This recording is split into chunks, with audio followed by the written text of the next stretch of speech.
Justin Denton, the IT Program Coordinator at Rasmussen College at the Aurora Naperville campus. And today we're going to be talking about security in general. More terms, more popular term is cybersecurity. And really just making sure that while we're on the holiday season that we're keeping everybody protected and making sure that you've kind of got the proper knowledge and skill sets just to be prepared, so as you progress through the holiday season that you're not going to ultimately run victim of a hacker or identity theft, and also just to make sure that your computer is generally secure. There's quite a few other areas out there that you can run into that may actually cause you to be a fall victim to various attacks. So really the main principle behind today's presentation is just to make sure that that doesn't occur. As you can see, that's me, Justin Denton. Also the guy on the camera, and I've been with the IT industry for over 17 years. Spent my time with Fortune 100 companies as well as financial institutions. I've got a bachelor's in telecommunications management as well as a master's of science in network communications, network and communications management. If you happen to want to get a hold of me, you can reach me through justin.denton@rasmussen.edu, as well as call me at 630-888-3500. That'll put you in touch with the Aurora Naperville Rasmussen College campus, and I would be more than happy to speak with you about technology or any other thoughts that you might have. So as we think about computer technology in general,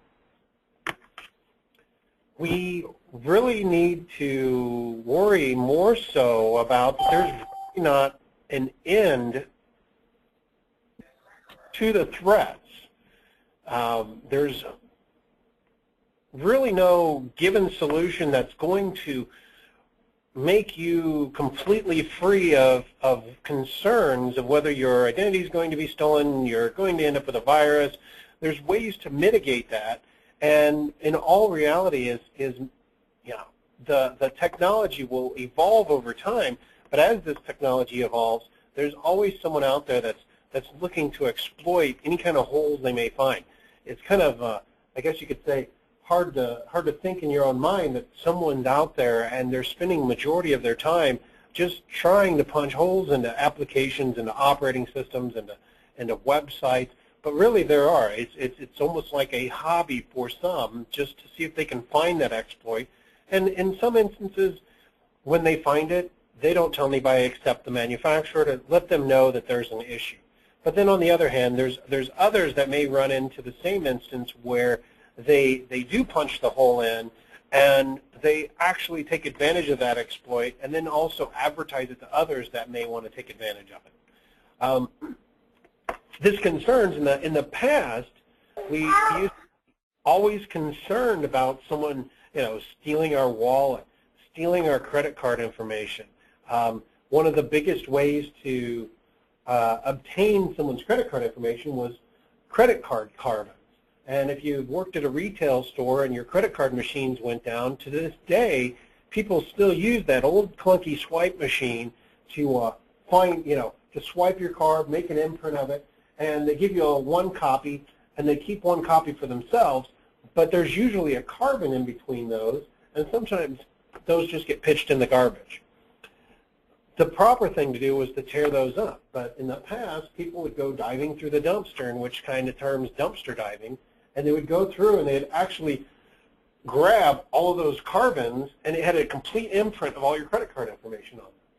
The bad thing was, now you just had your credit card stolen and you really didn't know it. And it kind of falls into the same line of how credit card theft is nowadays, where people are stealing your credit card information and you really don't know it.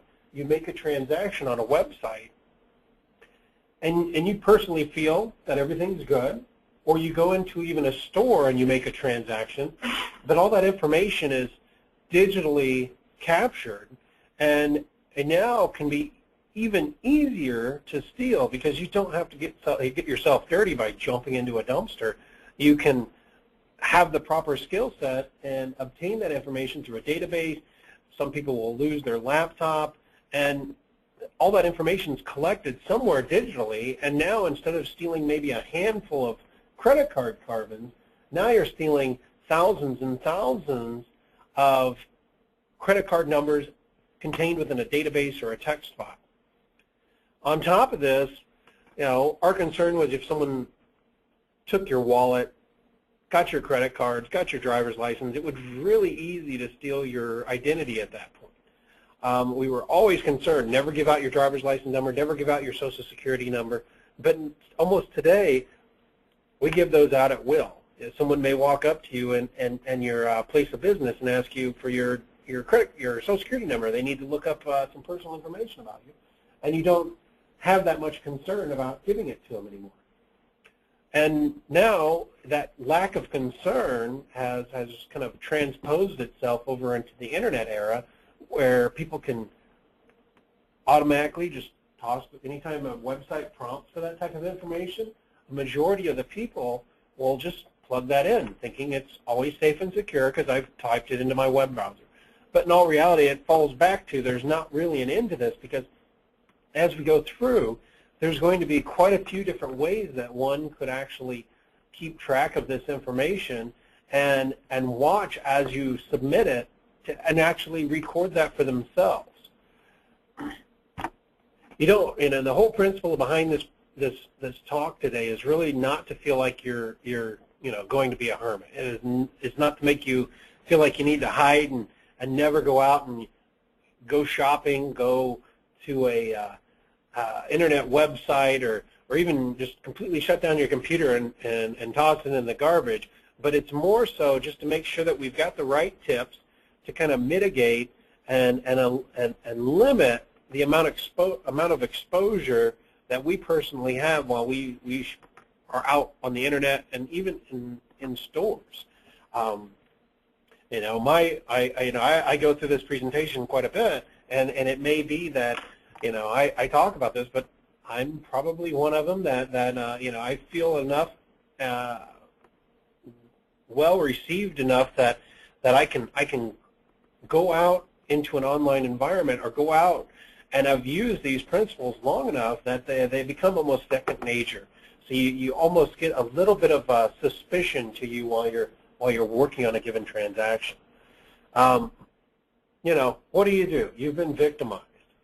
You wake up, you find out that your identity's been stolen, or you wake up and you want to prevent this. You really don't want to become an actual victim of this, because when you've fallen victim to identity theft, the problem is that you can run into a whole ton of issues, and usually you don't find out that you've become a victim until you go out and you've saved up your money, you've got your down payment on that brand new car that you want, you go out to fill the credit app, you give them the down payment, and they come back to you, and the loan officer says, I'm sorry, I can't give you the loan.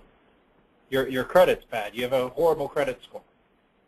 And that's when you start looking, well, I haven't had much for credit in the first place, and you start looking at your credit report, and they'll say that you've got a delinquent loan here, you've got a missed payment here, and you've got all these credit cards in your name, or you've had past loans in your name, and that's really when you find out that you've fallen victim to an identity theft.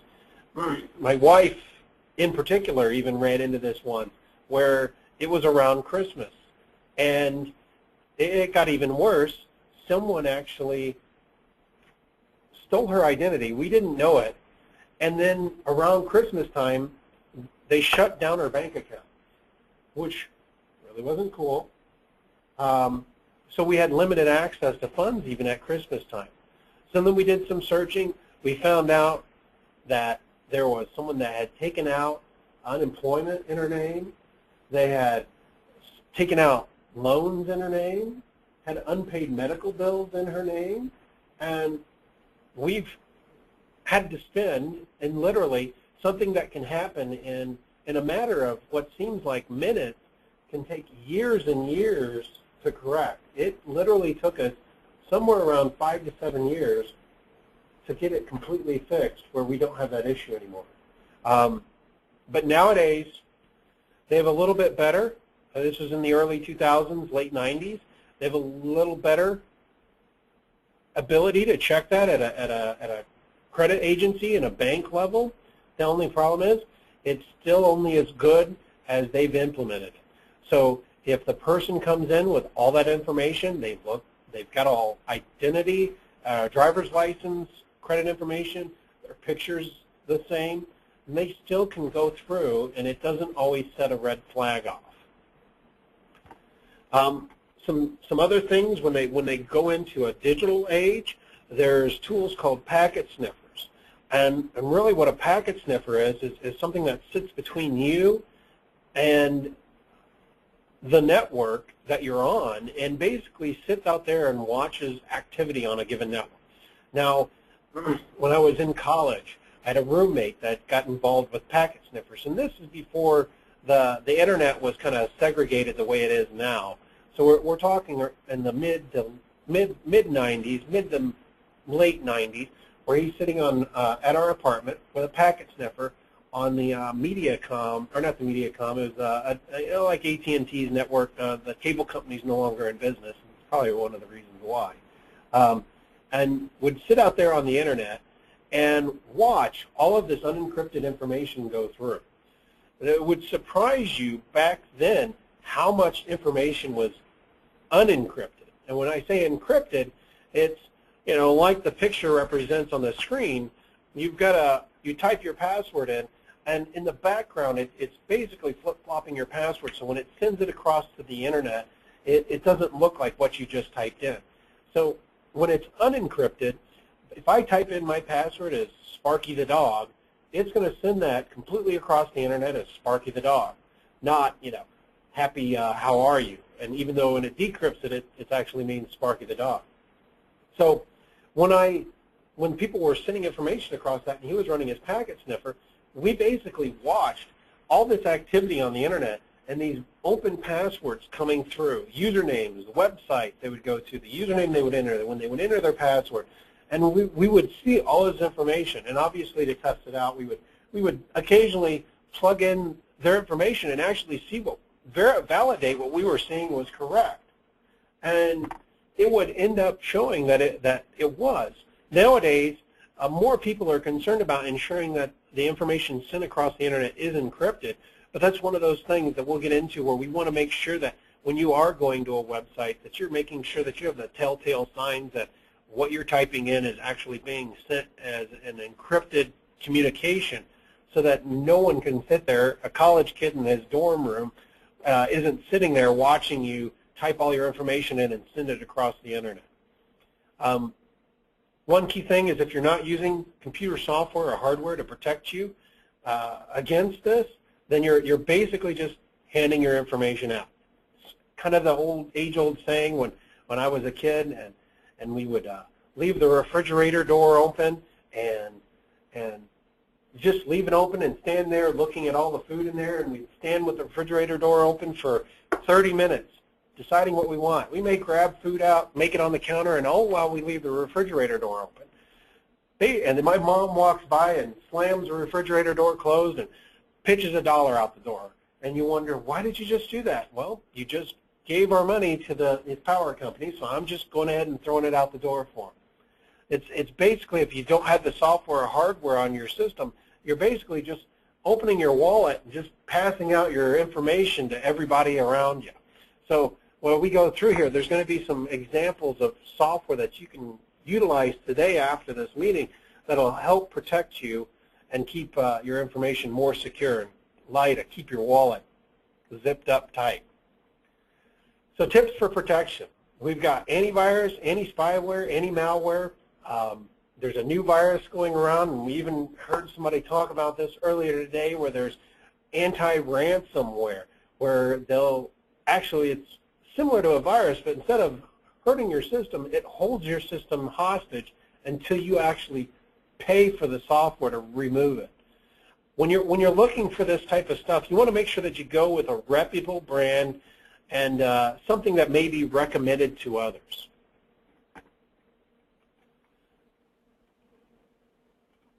not just what the department guy or the guy in the department store tells you is on sale. So if you go into Walmart, you ask the guy at Walmart, what's a good antivirus? And he goes, well, we've got this one on sale, and it's some ABC antivirus that you personally haven't heard of. I wouldn't jump on it right then and there. Do some research. This is where Google will be your best friend. If you go home, before you buy any kind of antivirus, go home and make sure it's actually a reputable brand. There's plenty of other kinds out there, but there's a lot of them that are fly-by-night. So you may buy it today, and tomorrow they went out of business, and you can no longer get updates. So then the ones that you want to make sure is if they consistently update your system, that they update it automatically, that you don't have to go down and download the latest update. Kind of like when you grab your iPhone and you plug your iPhone in and it asks you if you want to update. It's okay, but how many people actually cancel past that? You want one that actually updates it automatically. So when you do your research, just make sure a reputable brand and something that you can research quickly. You don't have to spend a day or a week on trying to figure it out. Just spend a couple minutes to find out if you can find good or bad information about it. Obviously, good information is the best one that you want to go with. You want to create strong passwords. So strong passwords kind of encompasses the length of the password. You want to make sure that you use a longer password. If your password's only 4 characters, if it's only 6 characters, the shorter the password, the easier it is to hack. The longer the password, the harder it is. You want to make sure it's complex. So don't put in, hi, how are you? Hi, how are you may be a long enough password, but it's also an easy phrase to guess. So you want to mix it up a little bit. And to be able to increase the complexity of your password, you want to do character variation. So when I talk about character variation, it means add numbers, symbols, capital letters, uncapital letters, and vary those throughout your password. You'll find that there's ways to do character variation. So if you type in, and we'll take what's on the screen, we have the word password on the screen. So if I wanted to make that a harder word, but also still maintain the word password, I could make it a capital P and leave A. Instead of the S's, put $. So P-A, $, W, make it a capital 0, and then RD. So we can make that same password. It still looks like password when I look at it, but now I've increased the complexity of the password through character variation. I've made capital letters, I've inserted special symbols, and I've replaced regular alphanumeric or alphabetic characters with numeric characters, where we've replaced O with a 0. And then you also want to eliminate repetitious password usage. When I say that, a repetitious password is one that we all get in the habit of using the same password. I use the same password, and I fall victim to this too, but I use the same password on a couple different accounts. I do that so I can remember. The best way is to kind of challenge your mind to remember a couple additional passwords. So instead of having just one blanket password and using that on all your accounts, mix it up and have maybe 2 or 3 passwords, and it could be a variation. As right now I use, let's say, 3 different passwords, and I have a variation on the same password. So it in general is a similar password, and then I make a variation upon that to make it a little harder. So in the event that someone does gain one password, they only have access to a small amount of your information rather than every account that you possibly have, because they can only get access to the ones that matches up with. So if you happen to have multiple passwords, then it decreases the likelihood of losing all access. And then you also want to use your virus scanner. Make sure if you're up here, we're going to purchase that virus scanner, and we're going to do that research, but you don't want to just install it and let it just sit there. You want to periodically scan your system. There's plenty of times where you're copying files or you're getting files downloaded from the internet, and periodically you may run across a virus that the virus scanner hasn't been updated yet to detect. In all reality, viruses do come out, obviously, before an actual fix is created to remove it. So periodically you want to run your virus scanner. You can usually do that by just right-clicking on the icon or opening up your virus scanner software that you downloaded through your program menu, and then fire it up and let it scan your complete system. It'll probably take an hour or two, depending on how many files you have, but inevitably it's a good quality assurance check that you can do on a periodic basis to make sure that you're not falling victim to a virus that might have come out before an actual fix was released. Additional tips for protection is buy at reputable businesses.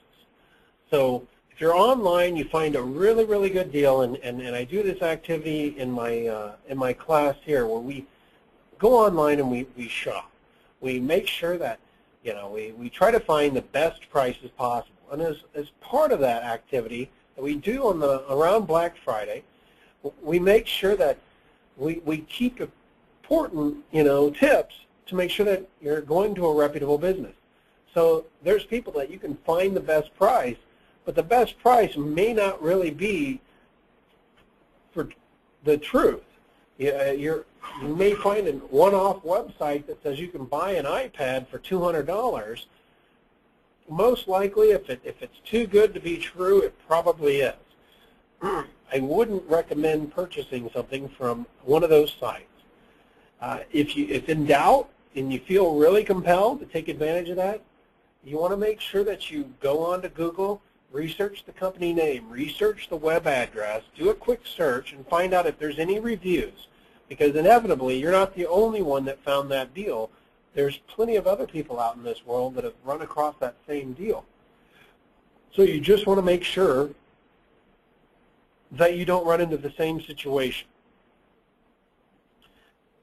When you're going onto the web, you want to also make sure that the checkout area, the area that you typically put all your critical username, password, address, credit card information, you want to make sure it's secure. There's a couple of quick telltale signs that you can look at. You've got the security identifier of looking at your website address in the top menu bar and making sure it says HTTPS. If it says HTTPS, it at least tells you you're on a secure web page. But on top of that, you can also look where next to the HTTPS there should be a padlock. And if there's a padlock there, that will help you one step further in identifying that you are in fact on a secure website. Other ones to make sure to validate is if they're utilizing a VeriSign security certificate or an industry standard security certificate to secure their site. You can typically secure your site through other means, but you want to validate whatever security certificate they use, and usually they will place a website link somewhere on their page to tell you if that is a valid, secure website. There's easy ways to fake it, but make sure if in doubt, and in all reality, if it's Amazon or if it's, you know, GoDaddy buying a domain, or if you're on Macy's.com, you can pretty much rest assured once you see the HTTP side or the padlock that their information is secure. But if you're at ABC Company, you read a review, it sounded pretty good, and if you're at ABC Company and you're trying to get that $200 iPad, you want to do a little extra research just to make sure that it is in fact a credible, secure site, because you don't want to put your information in, hit that send button, and have some, you know, college dorm student running a packet sniffer watch all your information go across the network and grab all your credit card information. On top of this, you don't want to randomly click on pop-ups or install software. So if you're on the internet, you found a program that you like, if it's not something like Microsoft Office, or if it's on an iffy website, you want to make sure that you do a little bit of research, because along with installing that software typically will come additional little friends, I guess you can say. And those friends like to tag on and make your computer go slow. Sometimes there may be a keylogger, which in terms of a keylogger will monitor everything that you type on your computer and save it to a file and send it across the internet, depending on how it's been designed. And you can run into quite a few instances in this point. So it's best to limit how much software and how many pop-ups you click on. And I like to say the example is, if a pop-up window shows up on your computer and says you have a virus, you probably don't yet. But as soon as you click on that, I would guarantee you that you will end up with a virus or some sort of ransomware or spyware or malware, because most antiviruses will pop up with a familiar pop-up down in the bottom right-hand corner of your screen, or it will say, you know, I have McAfee antivirus, or I have Norton antivirus, or I have AVG antivirus. A window will be identified and properly identify the software that you've personally installed. Now, if you happen to receive something totally different with a total different name of a virus scanner that you've never installed on your computer, close the window down or reboot your computer immediately, whatever you feel comfortable with about removing that window from your screen. But don't click and say yes, install, and fix this virus, because once you do that, you've pretty much infected your computer. And, you know, in all reality, it saves you a costly bill from going to a computer squad to have that repaired. We want to get more secure. The whole principle is we've kind of discussed ways to avoid running into situations, but we also want to get more secure. So we've installed our software, but we also want to take advantage of better hardware. Usually it's less targeted to try to hack hardware devices on your network. So we've got things like a router with a firewall. Most people have a router at their house, and making sure that that router is not completely outdated. You could have a router from the year 2000. It still work perfectly fine today. The only problem is there's been plenty of advances since then in terms of encryption, firewalls, intrusion detection, that you would want to buy a newer router that includes some of those features. The more secure features in your router that you have running your network at home or at work will keep your business that much more secure. If you happen to have a wireless encryption or wireless network at home or at work, you want to make sure it's encrypted. There's a couple different layers of encryption. There's WEP, there's WPA, there's WPA2, and you want to select the one that's the most secure. Usually when I say most secure, it's harder for a hacker to get into your wireless network then. It's not going to totally prevent it, because if they know what they're doing and they want to spend the time, they can still get into your wireless network. But going with something like WPA2 will keep that a little more secure than what it already is. And if there's no encryption at all on your network, then what that runs into is someone could drive down the street, sit a couple blocks or a block down the road, hop on your network, and you would never know that they're on your wireless network watching all your information going across your network. You want to encrypt your laptop hard drive. If you happen to have a laptop, you carry it around a lot, and you have some really, really important information that you would not like anybody to have access to, you want to encrypt that laptop. What that does is it basically mixes up the information on it, puts a password on there, and if you don't have that password, you can't gain access to the hard drive. And it's not just like putting a password on it and that's it. To this level, it's even if you crack the password, you can, which is fairly almost impossible to do, then it would be difficult to gain access. Like most of the time you can say, well, it's got a password, I'll just plug it into another computer and use my other operating system to gain access to it. But when you've encrypted a hard drive, at the level it's been encrypted, by doing something like that, you still can't gain access to the information.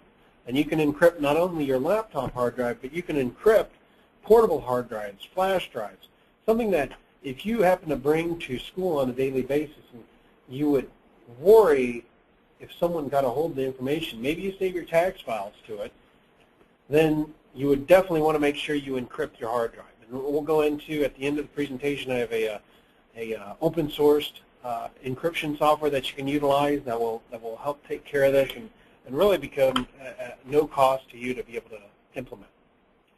And when you want to buy a new system, to be more secure and utilize that additional hardware to buy a new system, you can go in and use something or purchase something that has facial or fingerprint authentication. It first started out, and you can get older systems even, back into around, probably about 10 years old now, where they've implemented computers and laptops that had fingerprint authentication.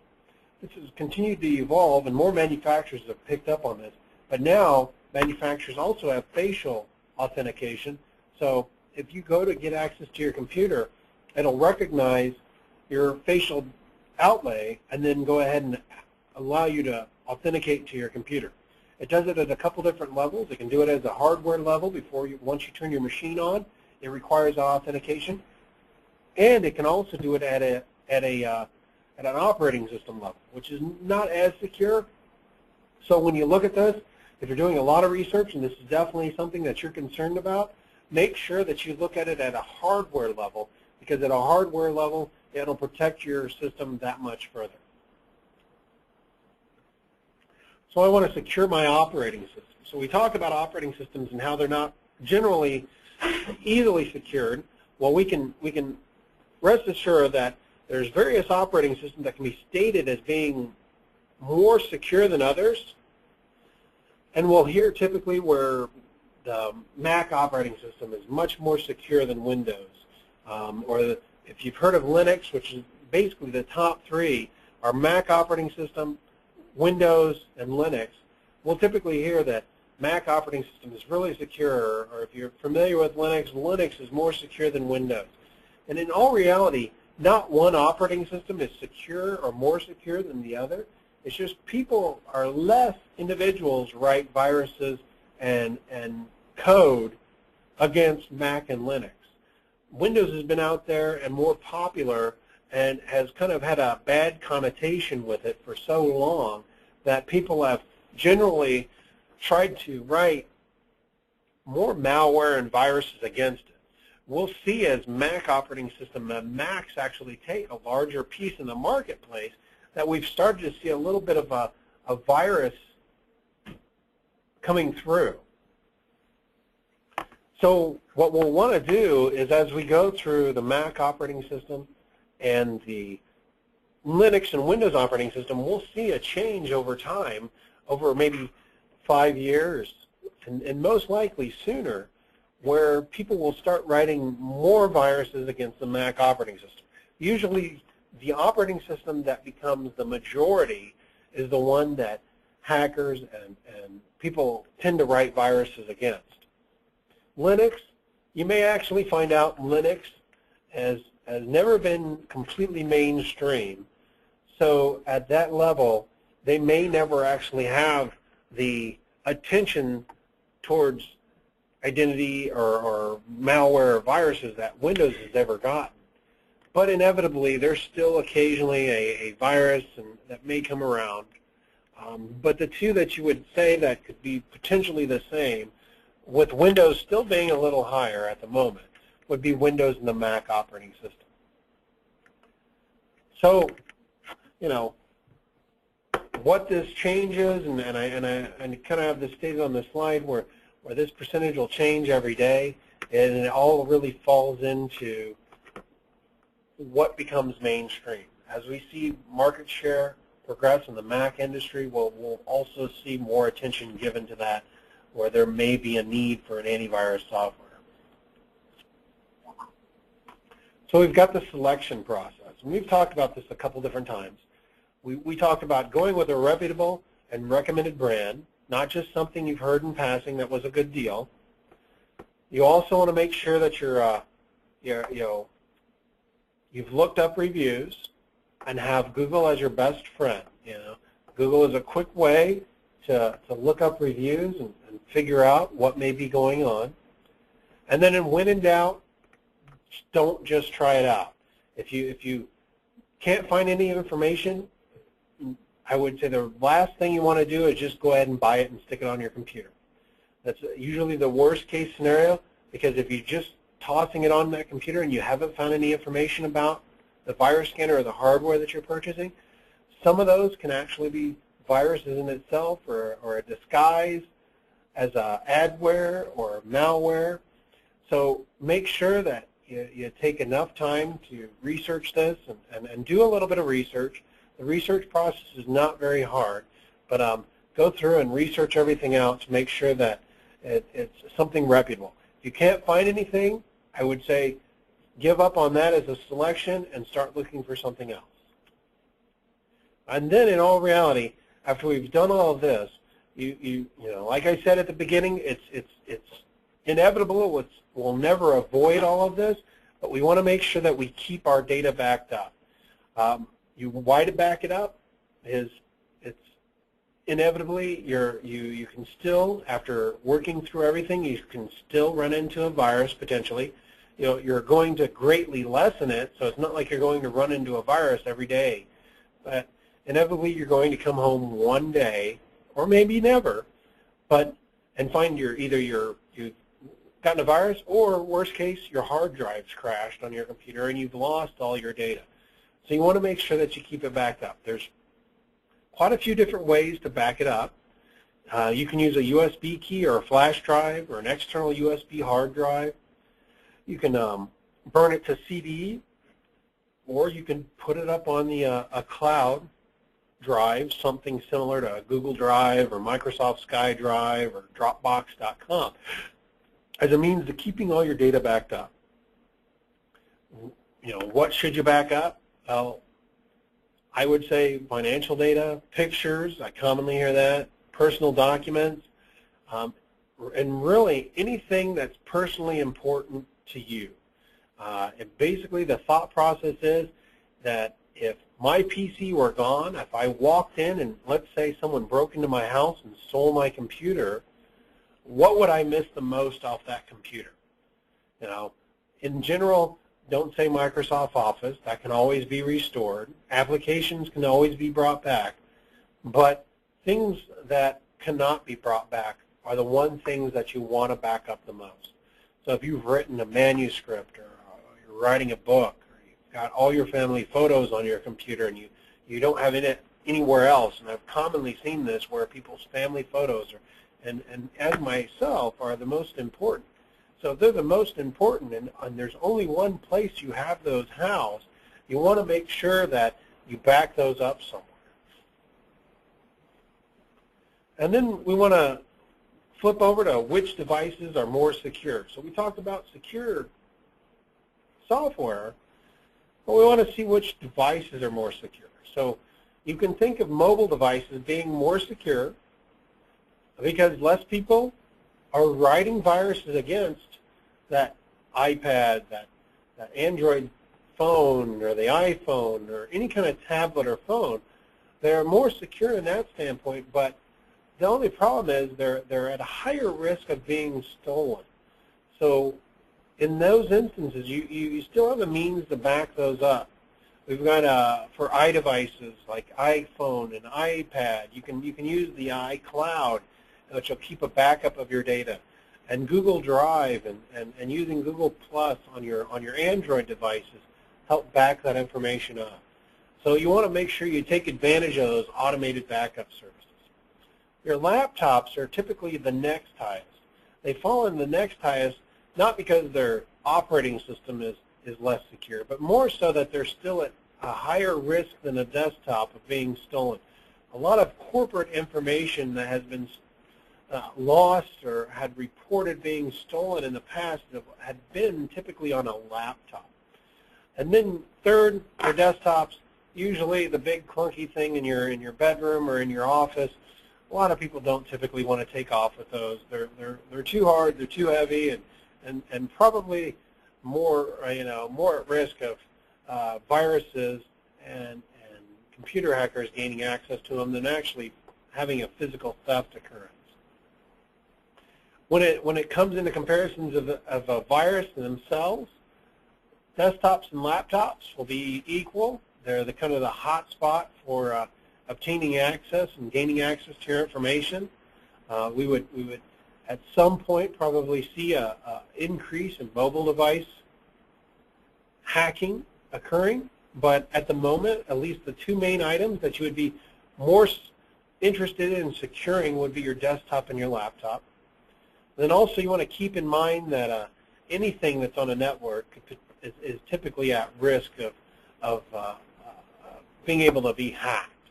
So we've got going out to your Starbucks network and sitting there plugging in your account information and checking out your account balance and your bank account.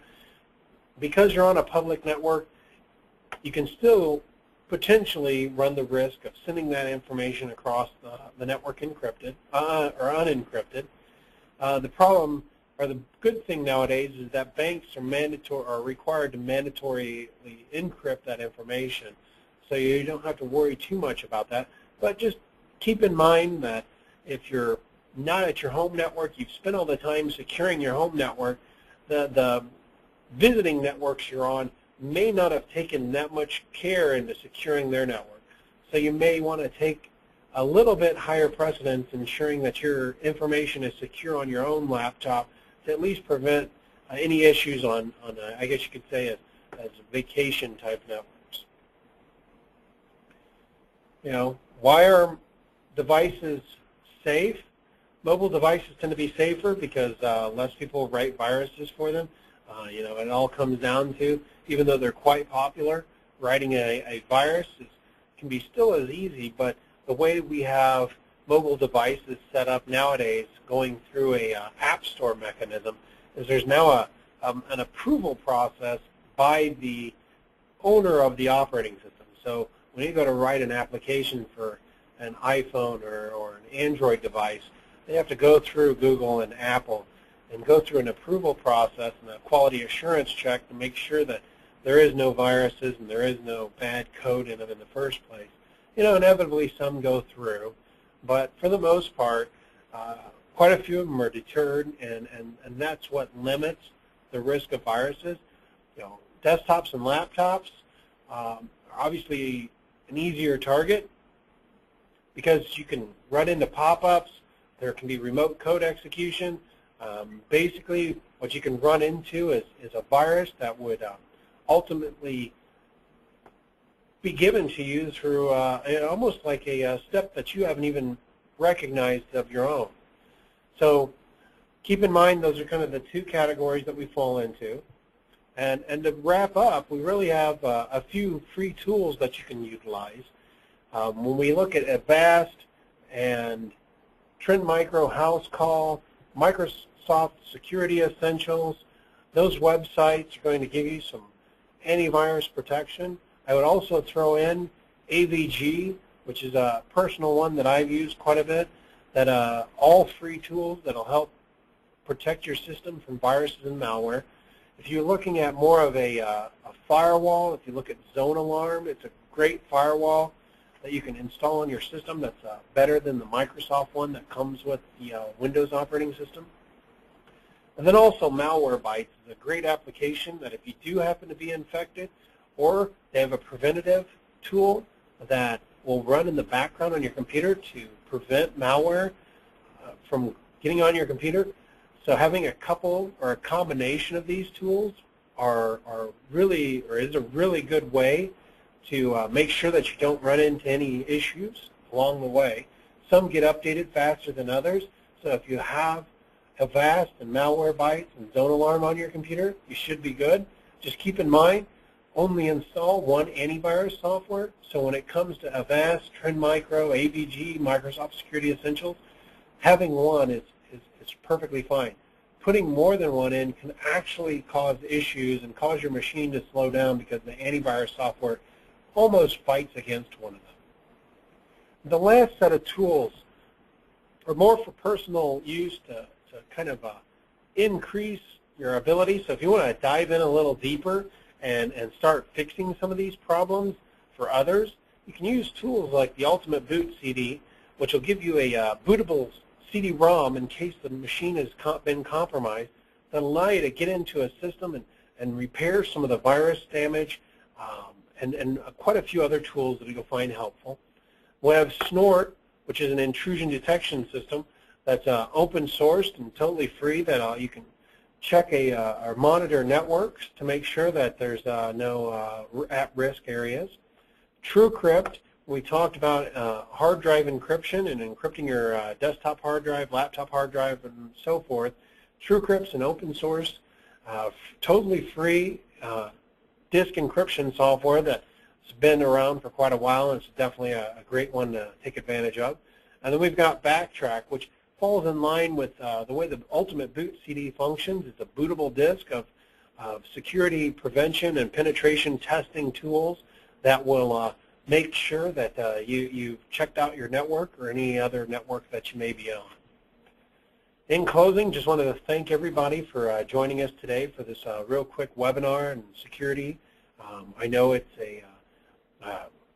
can be quite a bit of an interesting topic, so if you find yourself compelled to take advantage and learn more, obviously feel free to contact us at Rasmussen College to follow up on different ways that you can take advantage and gain additional knowledge in the realm of network security. Again, I thank you, and I will open it up for any questions that anybody may have.